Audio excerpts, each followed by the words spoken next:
Good evening, Canterbury. Welcome to our weekly debate on NewsMakers, where we slice through the issues that defined the week. It's a pleasure to introduce our panel: sports coach, mentor and head of motivations, Mark Foster; events manager and MC from Enthuse, John McKenzie; and from women's financial strategies advisor and author, Sheryl Sutherland. Thank you very much for joining us. Good to be here, Mike. Our politicians may not have been exactly cleaning their moat or refurbishing their floating duck houses, but have they been milking the parliamentary perks to the hilt? It may not be illegal, but some of the publicised behaviours do look dubious, perhaps even morally fraudulent. How do you see it? What's your angle of attack? Sheryl? Well, frankly, I would like a perk, as Rosemary McLeod wrote in this morning's paper. I think it was, any old perk would do. It's a little difficult to reconcile the austerity we're all supposed to be practicing when somebody who's earning $243,000 a year is earning money from rental properties and still claiming more money back from whatever pool it comes from, consolidated fund, one assumes, yes, where all the dirty things lie. That's our moat. Exactly. The issue is that, OK, if you change the system, what would happen? The people who own property in Wellington would simply sell the properties in Wellington and then buy properties in another centre, and they would fit in with the structure that's already set up. This is a very, very old hangover from decades ago and ought to be revisited and thoroughly cleansed. Oh dear, that was almost biblical. Sorry about that, Mike. It was an outrageously thunderous start to the programme. It was rather, wasn't it? Yes, sorry about that. Mark, do you think if economically everything was hunky-dory, we wouldn't give a damn? Look, it comes down to a simple word, which I would have to say is called integrity. You know, if you are living in a house under your wife's name or a trust and the taxpayer's paying your rent, then surely you've got some sort of conscience, and that word integrity comes to mind. I just think that you're in a position of authority, and you are always going to be scrutinised regardless. So you need to be really conscious and aware of it, and it's called karma, and universe goes around.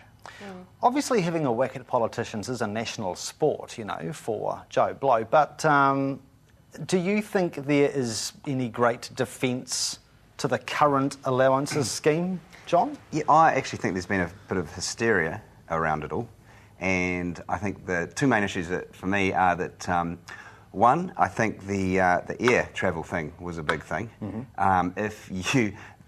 If you're a senior executive for something like Telecom and you work there for 20 years, you don't expect to have your air travel for the rest of your life. It's not something a senior executive would get. But on their salaries, you can buy planes, can't you? Really? Yeah, true. But what basically happened there was it was probably politically unwise for Sir Roger, after being entitled to it, being out of Parliament. If he could have continued on quietly out of Parliament, having his air travel perks for the rest of his life, but then to come back into Parliament and start using it again, and of course, if he'd kept quiet, we wouldn't even know about it. I guess what I think the air travel side of it is something that should be, I think, reviewed, and that they shouldn't get forever and ever. The other side of it, I'm actually a bit torn on. I think ministers living, if they've got an investment property in Wellington, that's an investment property, and if they're living in a ministerial home, that's fine. It's like having, if the investment property is something they've paid for, they've got a mortgage on, and that's their gig. That investment property could be in Wellington, it could be in Taupo. But if they rent out their investment property to a backbencher from the same party, that's who the thing. Gets the subsidy from ministerial services. Absolutely. That's the double dipping, isn't it? Yes, it is the double dipping, and that's what's been highlighted. Yeah. Perhaps they just need to buy more ministerial homes and put everybody in them. Maybe, yeah. Would that be the answer, Sheryl?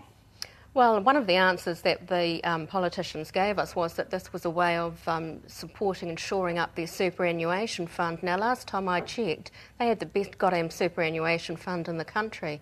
So I think the whole thing should be cancelled. I don't think there should be any privileges as far as being a minister or an MP is concerned. You shouldn't be able to claim back for this sorts of accommodation allowance. This sort of thing doesn't happen in other businesses, so why does it happen in our Parliament? These are supposed to be professional politicians. They ought to be treated the same way that other professionals are. Fair enough. Now, speaking of integrity and that great bastion of integrity, Taito Philipfield, he's had a bit of a rough week, as you may have noticed. He has made history as the first man in New Zealand politics to be convicted of bribery and corruption.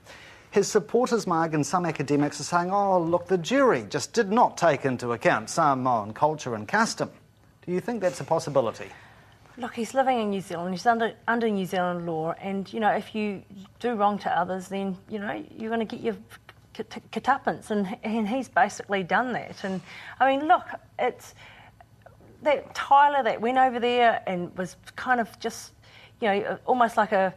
I can just picture what the scenario would be. It would be like him getting, you know, like, oh, look, you know, you can do this tiling for me over there and I'll give you a cheaper rate and then I'll put your name down to you know, have residency. So you can kind of think that he might have been trying to do it for a nice reason as well.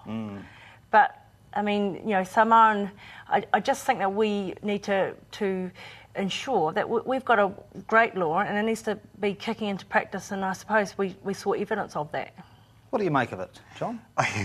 I think he kept it a secret. He didn't tell his own secretary, he didn't tell the Minister of Immigration, he didn't tell anyone. It was his big, dirty secret because he knew it was a bribe, bottom line. And I also think, talking about the travel perks, he shouldn't get travel perks. His flights forever are gone.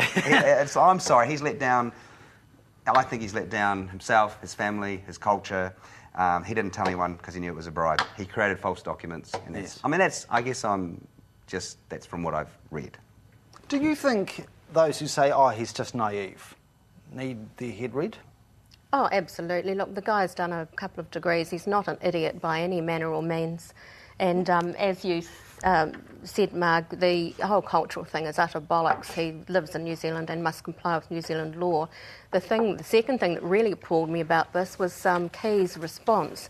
As I recall, he said, if an MP has a criminal conviction and is imprisoned for longer than 2 years, they lose their perks. Hello? They don't have any perks, any conviction, that's it. Yeah. They're out the door. So I agree with you. Yeah, well, it's crazy. Absolutely crazy. Yeah. Why should there be a 2-year break? Oh, no. This inspires us all to get into politics with these perks. You're feeling tempted? Wow, goodness me, 90% off on your airfares. I mean, geez, going over to Europe, I mean, it'd be amazing. Yeah, well, that's our South of France trip, eh, Oh, Mark? it is? Yeah. South of You know, France. they get $14,500 allowance a year anyway. It's just part of their It's not bad, allowance eh? that they get to cover their, and that's to cover their meals, their luggage, their entertainment, and there's no record of that. So they don't have to actually have a record of all the allowance that they get. Absolutely.